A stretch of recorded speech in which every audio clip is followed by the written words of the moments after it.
Human beings are capable of horrifying, spine-chilling deeds. We've all heard the worst evils inflicted upon innocents, and every year a new case stuns us into silence, making us wonder if there's a line humans won't cross.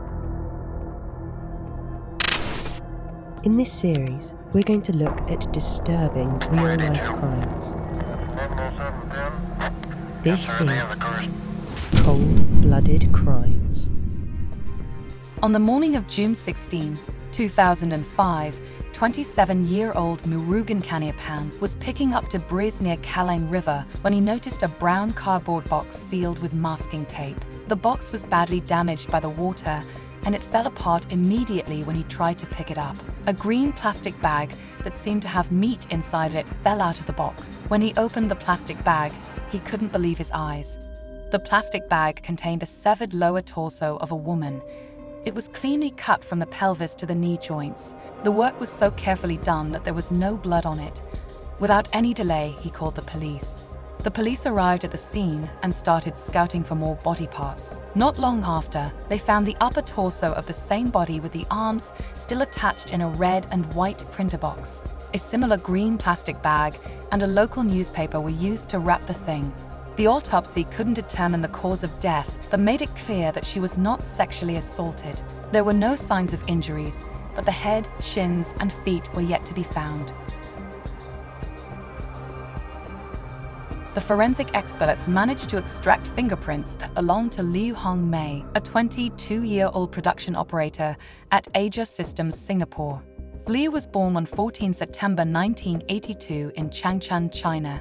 She was the second youngest of 4 siblings. In 2003, she left China and came to Singapore in search of work just like her sister. The police went to Asia Systems to investigate further. According to her colleagues, Liu had been missing since the previous night. They had even filed a missing persons complaint. Liu's co-workers spoke of her as a cheerful person. Most of them seemed to like her, although the admiration didn't last long. Liu was promoted twice within a short time, and some of her colleagues weren't happy with that. She was also caught having an affair with her supervisor, Leong Chor, which explains her quick promotions. On September 14, 2004, the two of them were caught kissing in the workplace, which was strictly against the rules. They were reported to the management, but their affair continued. After hearing these particular details, the police started to suspect that Leong Chor had something to do with her death. Leong was a 50-year-old man, born in 1955 in Singapore. He was slim and slightly balding. He also had an identical twin who grew up and lived with him. Leong had a wife and 3 children. According to people that knew him,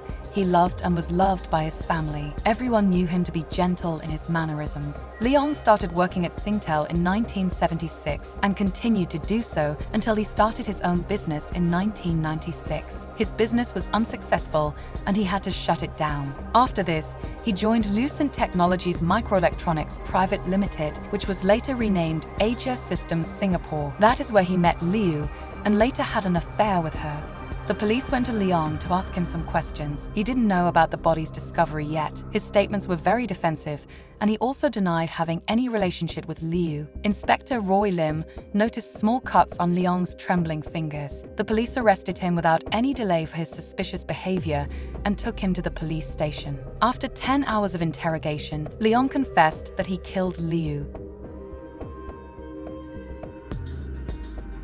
According to Leong, Liu asked him to come to China with her and start a new life. He refused because he couldn't leave his family. Then Liu suggested that they should die together for the sake of their love. With Liu's consent, he strangled her from the front using a towel. He was going to take his own life next, but he was too terrified to do so after watching her die. He failed their mutual suicide pact. Leong claimed that he sincerely loved her and had no intentions of taking her life. He only did it because she asked him to. After killing Liu, Leong tried to hide her body before his daughter came home. He used a rubber mallet and a meat cleaver to cut her body into 7 pieces. He put all the parts inside 5 different boxes to dispose of them later. Then he cleaned himself up and carefully cleaned the toilet, which he did so well that there was no trace left behind. Later, he would use his son's bicycle to throw away the body parts at different places and return home at 5 p.m. On June 18, 2005, The police went to Leong's flat with him to conduct a search. They discovered the cleaver and the rubber mallet used to cut the body. The plastic bags found at his house were similar to the ones that were used to wrap the body parts. The same newspaper that was found in the box was also found at his house. They also found the towel Leong used to strangle Liu.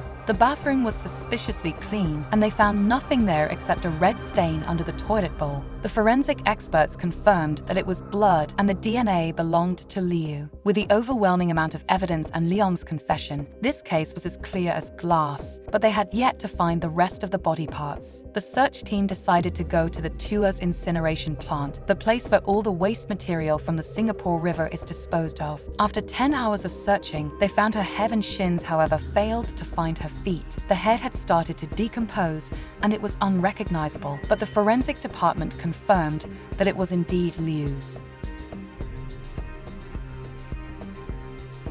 Leong's claims about the so-called suicide pact raised suspicion. The authorities decided to investigate the matter to determine for themselves whether Leong really killed Liu at her behest, or if Leong was hiding the truth. The police found out that 2 days before Liu's death, her ATM card was stolen from her. In the CCTV footage, a man looking similar to Leong was caught withdrawing a total of $2,000 from her account from multiple ATMs. However, it was not clear if it was Leong or his twin brother. 10 days after the arrest, Leong confessed the full truth. He stole the ATM card from Liu when they were in a hotel room on June 13th. He was scared of getting caught and didn't want his family to find out about the affair and theft. To save his reputation, he decided to end Liu's life. He took Liu to his house on June 15th and strangled her to death. On May 3, 2006, the trial for the murder of Liu Hongmai began.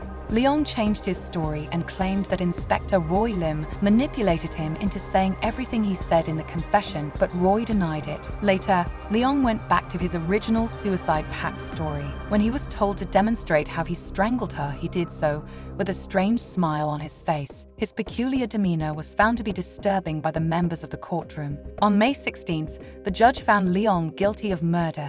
He was sentenced to death. Leong's lawyers appealed to the Court of Appeal of Singapore. Again, he claimed to have taken Liu's life with her consent, but the judge of the Court of Appeal didn't believe it. His appeal failed. On August 22, 2007, he launched a criminal motion to reopen his first appeal, but it was dismissed by the Supreme Court. With no other options left, he appealed to the President of Singapore to change his death sentence to life imprisonment. On November 28, 2007, the president rejected his appeal. Leong was executed 2 days later at the age of 52.